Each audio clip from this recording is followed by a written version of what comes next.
sa amin at sa oras na ito, O God. Dalangin namin, Panginoon, na buksan mo, Diyos, ang aming pangunawa sa iyong mga salita, Panginoon, sa aming Sunday School, Panginoon. Hallelujah. Ikaw ang kumilos sa aming kalagitnaan. Tunay nga na wala kaming magagawa kung wala ka sa aming buhay.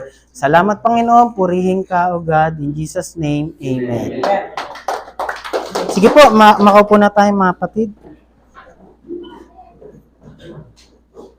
Okay, ano po yung topic natin last Sunday? Yan. Okay. Ang topic po natin nung nakaraan, ang tao, mga kapatid. Ano ba yung tatlong component ng tao? Body, soul, and spirit. Okay. Nasabi nga dyan, recap lang muna tayo, mga kapatid. Karamihan sa atin, no, ay naturuan sa paaralan, no, ng teorya dala ni Charles Darwin. Nasabi nga dyan, ang teoryang ito, na ang tao daw ay nagmula sa isang molecule. No? Sa paglipas ng mga maraming panahon, ay ito raw ay unti-unting nagiging isang mababang uri ng buhay, at sa patuloy ng paglipas ng mga panahon ay naging isang unggoy. Yun ang theory nila, no? Hanggang sa maging isang ganap na tao. Ito ba ay napatunayan, mga kapatid? Hindi po, mga kapatid. No? Sa katunayan, napakarami na sa ating mga kababayan ang nadaya or nadeceive sa mga ganitong katuruan. At napaniwala sa ganitong aral, mga kapatid. Kung kaya't ang salita ng Diyos ay hindi nila gaanong pinaniniwalaan, yung Bible. Gayunpaman sa ating mga mananampalataya sa kapanahunan po natin, tayo po ay naniniwala sa katotohanan na nakasulat sa Biblia, na ang tao po ay malinaw na nilalang ng Diyos. Okay, dito na po tayo mag-proceed sa naiwan ni Brother Steve, yung iba't ibang mga katawagan sa tao, no? Sa Biblia, mga kapatid, ay mababasa po natin na ang tao ay tinatawag na tao, no? At pangalawa, kaluluwang may buhay. Pangatlo, alabok. At yung pang-apat ay putik.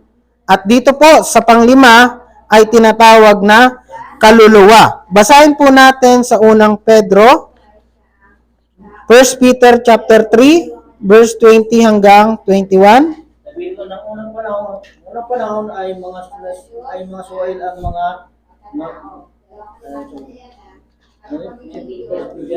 1 Peter chapter 3, 20 to 21.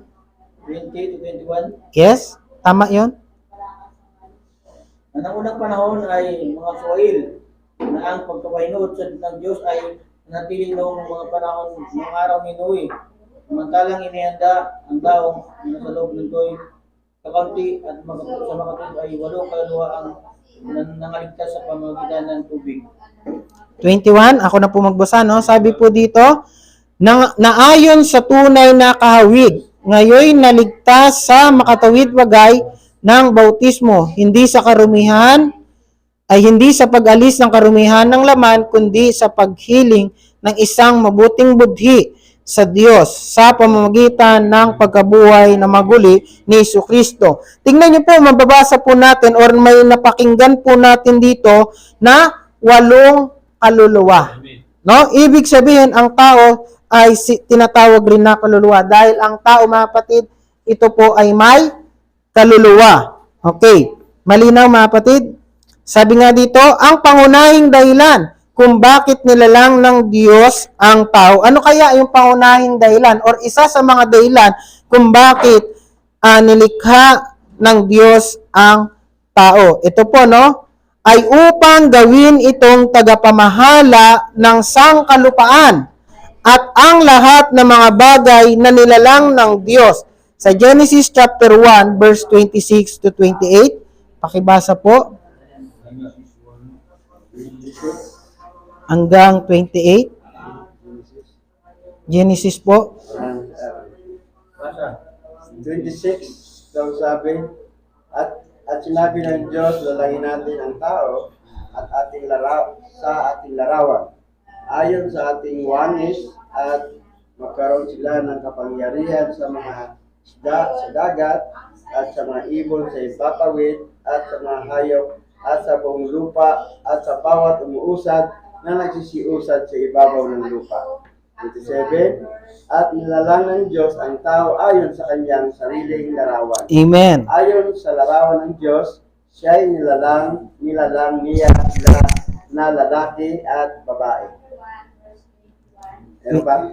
28. 28. Sa 28, at sila'y binasbasa ng Diyos, at sa kanila'y sinabi ng Diyos, kayo'y magpalanakit at magpakarami, at kalatan ninyo ang lupa, at inyong supilin, at magkaroon kayo ng kapangyarihan sa mga isda sa dagat, at sa mga ibon sa ibabawid, at sa bawat hayop na gumagalaw sa ibabaw ng lupa. Amen. Ito po yung nabasa po natin ay nagpapatunay na sa isang dahilan mga kapatid kung bakit nilikha ang tao mga kapatid ng Diyos upang maging tagapamahala ng sangkalupaan. At ang lahat ng mga bagay dito na nilalang ng Diyos ay kanilang pamahalaan. Kaya kung ating pong babalikan ang Genesis mga kapatid na lahat ng mga hayop ay pinangalanan ni Adan o Adan mga kapatid. At gusto ng Diyos na pamahalaan nila mga kapatid ang sangkalupaan. Ganoon pa man sila ay nagkaroon ng conflict or pagkakasala mga kapatid. Paano nilalang ng Diyos ang tao? Sa anong paraan kaya nilalang ng Diyos ang tao? Mababasa po natin sa Genesis chapter 2 verse 7 mga kapatid na mababasa natin diyan kung paano po nilalang ng Diyos ang tao at nilalang ng Panginoong Diyos ang tao sa pamamagitan po ng alabok na lupa. At ito po ay hiningahan ang kaniyang butas ng ilong mga kapatid. Ito po ay hiningang may buhay. At ang tao po ay naging kaluluwang may buhay. Kaya sa talatang ito mga kapatid ay mapagtatanto natin na ang katawan ng tao ay ang pagkataong labas ay inanyuan or ginawa mga kapatid ng Diyos mula sa pamamagitan ng alabok ng lupa. Samantalang ang kaniyang espiritu mga kapatid, ito po ay tinatawag, ay espiritu at kaluluwa, ito po ay tinatawag na pagkataong loob. No? Ito po ay nilalang or nilikha ng Diyos. Okay, maliwanag po mga kapatid. Sige, basahin po natin sa Genesis chapter 2, verse 7, para malinaw. Genesis 2:7. At nilalang ng Panginoong Diyos ang tao sa labok ng lupa. Amen. Hiningan ang kanyang mga butas ng ilong, ng hininga ng buhay, at ang tao ay nagiging kaluluwang may buhay. Okay, maliwanag mga kapatid. Kaya nagkaroon ng buhay ang tao sa pamamagitan ng hininga ng ating Panginoon. Kaya nagkaroon ng kaluluwang may buhay. Ano ba ang pagkakaiba ng nilikha sa ginawa? Sa tingin nyo mga kapatid, ano kaya yung pagkakaiba nito ng nilikha sa ginawa? Okay, ginawa mga kapatid, sa Hebrew word mga kapatid na tinatawag na asa, no? Na ang ibig sabihin, paggawa ng isang bagay mula sa umiiral na bagay. Sa Genesis chapter 1 verse 7, makikita po natin to. Basahin ko po mga kapatid, no? At ginawa ng Diyos ang kalawakan at iniwalay ang tubig na nasa ilalim ng kalawakan sa tubig na nasa itaas ng kalawakan at nagkagayon mga kapatid. Ibig sabihin mga kapatid, ginawa. Paggawa mga kapatid, ito po ay isang bagay na mula sa umiiral ng bagay mga kapatid. Okay. Pangalawa, nilikha sa Hebrew word na tinatawag po na bara. No? Ano naman to? Pagpapairal ng Diyos ng isang bagay mula sa walang material na bagay na umiiral. Yun po ang nilikha. Yung pagkakaiba ng nilikha at ginawa. Ibig sabihin yung ginawa, mga kapatid, mayroong material na pinagkuhanan. At yung nilikha, mga kapatid, ito po ay walang material na bagay na umiiral. Okay. Kaya ang tao, mga kapatid, ay parehong ginawa at nilikha. Bakit kaya? Ng Diyos. Ang kaniyang katawan ay ginawa. Bakit? Mula sa umiiral na bagay. Ano yung bagay na yon? Alabok. No? Samantalang ang kaniyang espiritu at kaluluwa, ito naman po ay nilalang. Nilalang ng Diyos mula sa walang material na bagay na umiiral. Maliwanag? Na sinasabi dito, mga kapatid, na sinasabi sa Genesis chapter 1:26 hanggang 27, na ang tao ay nilalang ng Diyos ayon sa kaniyang larawan o wangis. Tingnan po uli natin na ang tao ay nilalang ng Diyos ayon sa kaniyang larawan o wangis. Okay. Sa ano tumutukoy ang larawan o wangis ng Diyos? May alam ba kayo, mga kapatid? Sa anong yan, mga kapatid? Sa pamagitan ng masusing pag-aaral ng Biblia o sa Biblia, ito po ay matutuklasan natin na mayroong tatlong mga bagay na pinagtutungkulan ng larawan o wangis ng Diyos. Sa talatang nabanggit, mga kapatid, ang mga ito ay ang moral na kalikasan, intelektual na kalikasan, at pisikal na kaanyuan ng Diyos sa katauhan po ni Jesus Christ, no?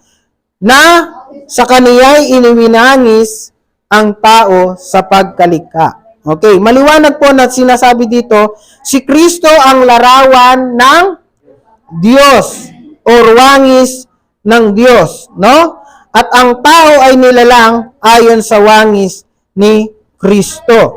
Okay, basahin po natin sa 2 Corinthians chapter 4, verse 4. 2 Corinthians 4:4. 4.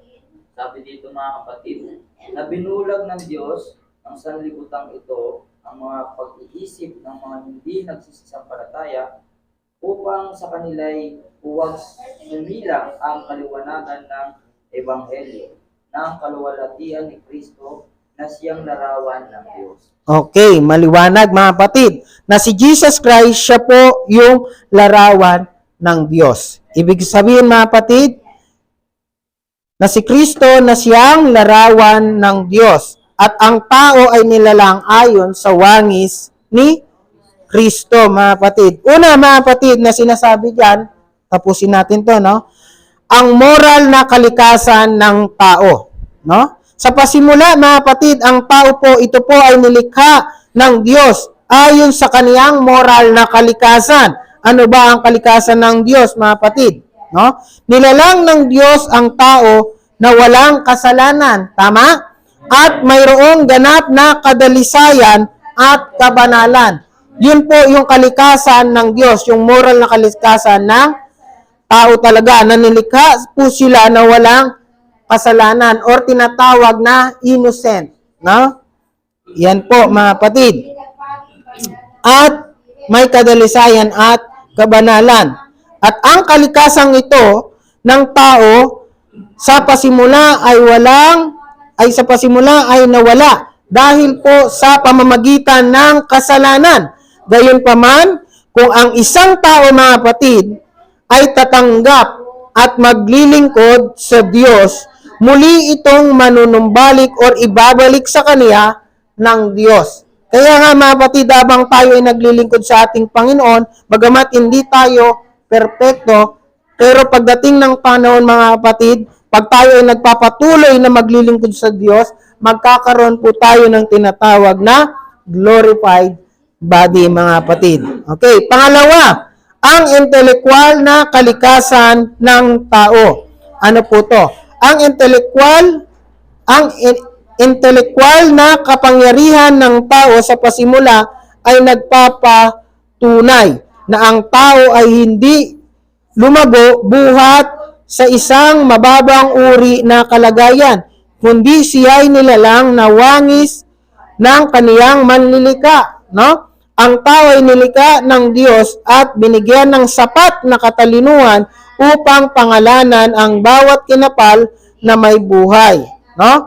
At sa pamamahala ang buong sangkalupaan at lahat ng nangaririto, mga kapatid. Ibig sabihin, kung titingnan po natin, yung kakayanan ng tao or intellectual ng tao, mga kapatid, or katalinuhan ng tao ay galing sa Diyos or mula sa ating Panginoon. Kaya kung bakit, mga kapatid, na maraming mga naiimbento, mga kapatid, or nalilika or ginagawa, no?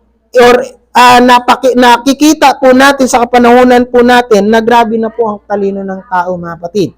Pero dapat kailangan na gamitin sa tama. Pero ang katalinuhan na yun, mga kapatid, ay isa sa kalikasan ng Diyos, yung kanyang intellectual, mga kapatid.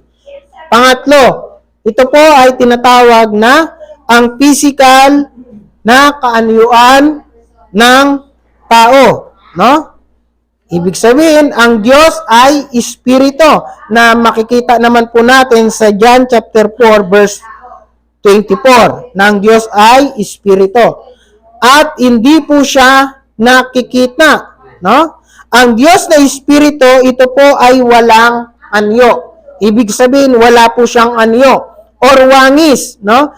Subalit, nasa plano at layunin ng Diyos na isang araw ay ihayag niya ang kanyang sarili sa pamamagitan ng laman. At ito nga ang nangyari, na siya'y mahayag sa laman sa katauhan ni Jesucristo or ni Jesus Christ. Nabasahin po natin sa Isaiah chapter 9 verse 6. Sige po. Para makita po natin ang prophecy. Sige. Sabi dito, mga kapatid, sapagkat sa atin ay pinanganak ang isang bata, sa atin ay binigay ang isang anak na lalaki, at ang pamamahala ay maatang sa kanyang balikan. At ang kanyang pangalan ay tatawaging kamangha-mangha, tagapayo, makapangyarihang Diyos, walang hanggang Ama, Pangulo ng kapayapaan.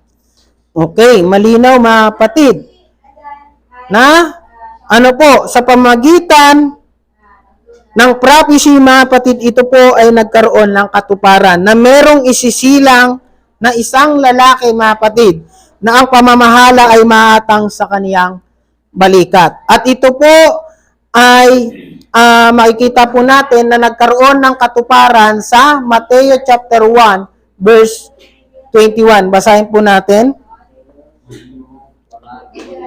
1:21.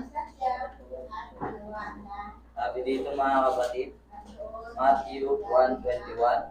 Opo. At siya ay manganganak ng isang lalaki, at ang pangalang itatawag mo sa kanya, Jesus, sapagkat ililigtas niya ang kanyang bayan sa kanilang mga kasalanan. Okay. Malinaw po, mga kapatid, ang Isaiah chapter 9 verse 6 na prophecy, mga kapatid, ito po ay nagkaroon ng katuparan sa Mateo chapter 1 verse 21. Na ibig sabihin na ang Diyos ay espiritu na walang anyo or wangis, ay nagkaroon ng anyo at wangis sa pamagitan ng katauhan ni Jesus Christ, mga kapatid. Na sabi nga dito, no, sa kaisipan ng Diyos ay naroon na ang Kristo or ang katawang physical niya na inihayag sa tamang kapanahunan, kaya't nang nagplano ang Diyos na lalangin ang tao ayon sa kaniyang wangis, ay tinutukoy niya rito ang pagkatao ni Jesus Christ, no? Ang pinunasang katawan, mga kapatid, no? Kaya malinaw, mga kapatid, na mayroong plano ang Diyos, no? Na siya po ay magkaroon ng katawang lupa, no? Para tubusin ang sangkatauhan, kasi kapag ang espiritu, mga kapatid, hindi po to mapapako at wala po tong laman at dugo, mga kapatid. Kaya nga sinasabi, mga kapatid, sa pamamagitan ng pagdanak ng dugo ang ating mga kasalanan ay nagkaroon ng kapatawaran, mga kapatid.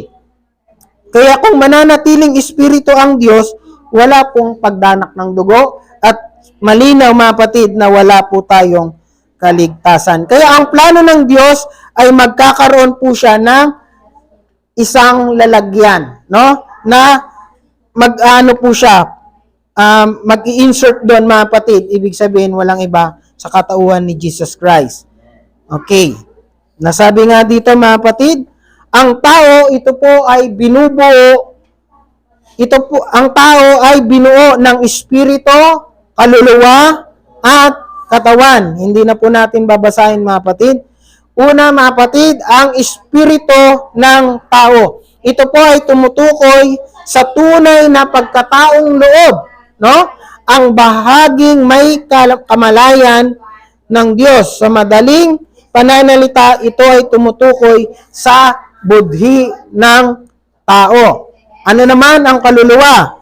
Ang kaluluwa ng tao, ito po ay ang kaisipan or intelekto, ang kalooban at emosyon na pinapagana sa pamamagitan ng 5 pandama. Ano ba yun yung 5 senses?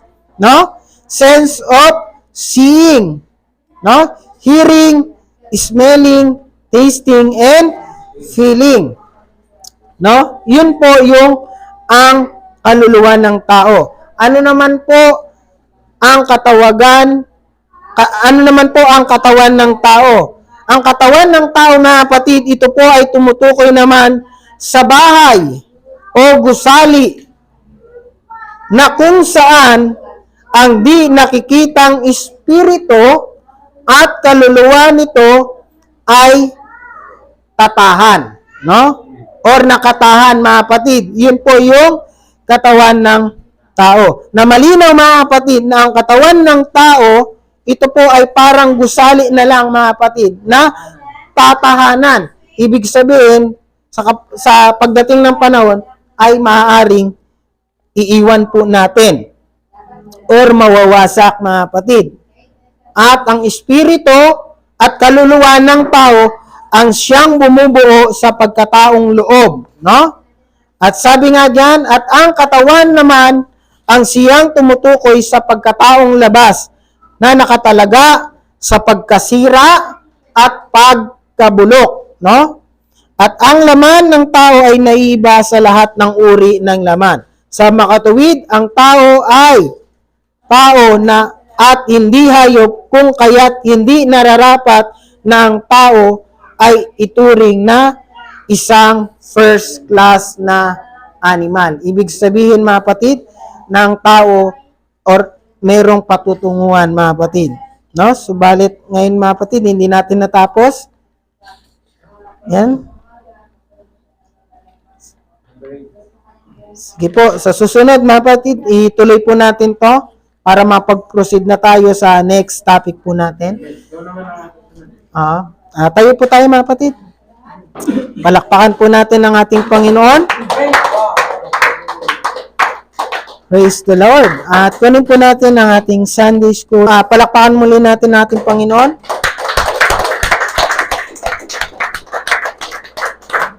At manalangin ulit tayo, mga kapatid, sa ating pagtatapos. Panginoon, salamat o Diyos sa iyong kabutihan sa bawat isa sa amin at muli na pag-aralan namin, Panginoon, ang tao.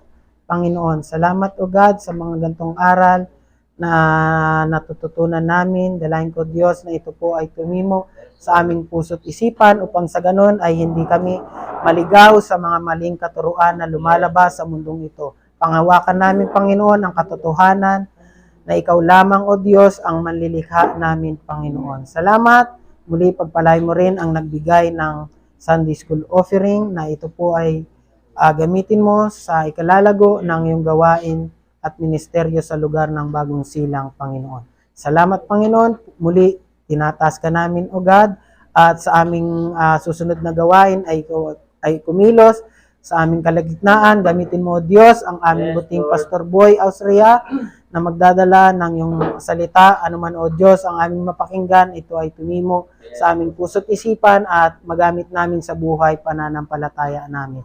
Salamat o God, purihin ka in Jesus' name. Amen.